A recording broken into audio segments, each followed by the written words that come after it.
Alhamdulillahi Rabbil Alameen.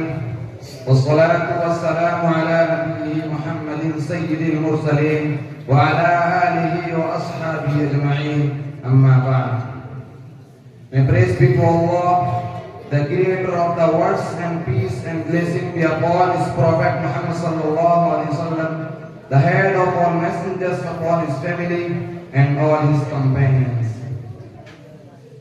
Respected President, teachers and friends, today I was assigned to speak on the burning topic of the time, Islam and terrorism.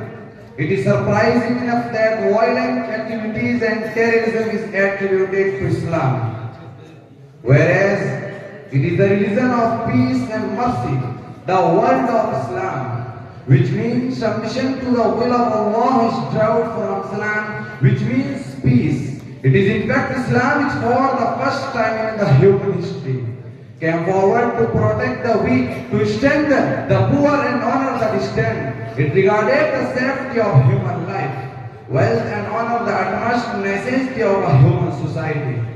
Islam rests the value of human life to equate it with the life of all the people in the world, as Allah said. من أجل ذلك كتبنا على بني إسرائيل أنه من قتل نفسا بغير نفس أو فساد في الأرض فكأنما قتل الناس جميعا ومن أحياها فكأنما أحيا الناس جميعا.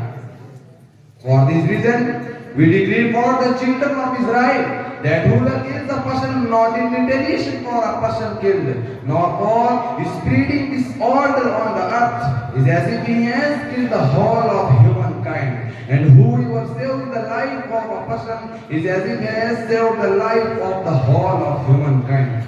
Islam presented a set of religious and social teaching which spread peace and brotherhood. So truly, Islam represented the creed of peace, and the Prophet was called the mercy for the mankind. Dear audience, in several verses of the Quran and Hadith, Islam instructs Muslims to adopt justice and fairness in their actions, even with their enemies and opponents. The Prophet Muhammad prohibited Muslims to kill the women of their enemies at war, their children and even their habits. The non-combatant, he would advise them, do not betray and do not be excessive. And he also said, whoever has killed a person having a treaty with the Muslims shall not smell the fragrance of paradise, which is smelled for a span of 40 years.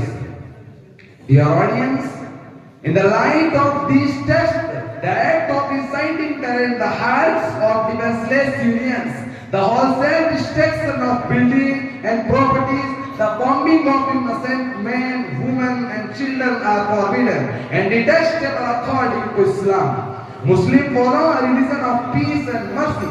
The vast majority have nothing to do with the violent event that some have associated with Muslims. Here I complete with the prayer that may Allah make this world more peaceful and may we become brother not in peace. Wa akhiru da'wana alhamdulillahi rabbil alamin.